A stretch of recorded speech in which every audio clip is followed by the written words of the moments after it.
Sí, al final creo que era importante cambiar la mala dinámica. Al final ganas a un rival, podemos decir, por la permanencia directo, lo dejas a 9 puntos y creo que es un cambio de moral para el vestuario, que ya lo necesitaba.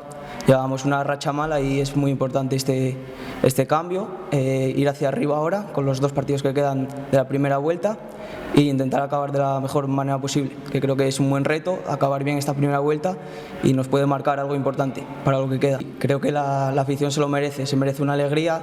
Llevábamos varios partidos aquí en casa sin demostrar lo que somos y queriendo ir a ganar el partido y creo que se lo merece. Llevamos desde la Copa del Rey, que creo que no estamos demostrando aquí lo que somos, y la afición lleva todo el curso animándonos y estando aquí en todos los partidos con nosotros y creo que se lo merece. Al final, aquí en Ganzábal tenemos que hacernos fuerte y creo que es un momento, es un punto de inflexión. Después de la victoria, después de una mala racha en Llanera, creo que tenemos que continuar aquí en casa ganando y conseguir los 3 puntos, que creo que es muy importante en este momento, y acabar también, bueno, como dije antes, bien la primera vuelta.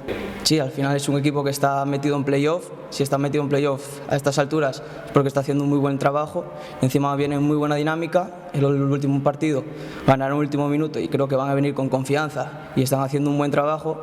Y al final es un partido en casa, como antes dijimos, y creo que es muy importante dar una buena imagen y sobre todo sacar los 3 puntos. Pues bueno, me estoy encontrando creo que bastante bien para ser una posición así por decir nueva. Con las 2 bajas de Ordóñez y Nacho se abrió esta posibilidad y al final es una posibilidad, hay que aprovecharla y creo que estoy sumando. Es una posición nueva y no estoy muy acostumbrado a algunas situaciones en defensa y tal, pero creo que estoy aportando todo lo que puedo y a seguir mejorando.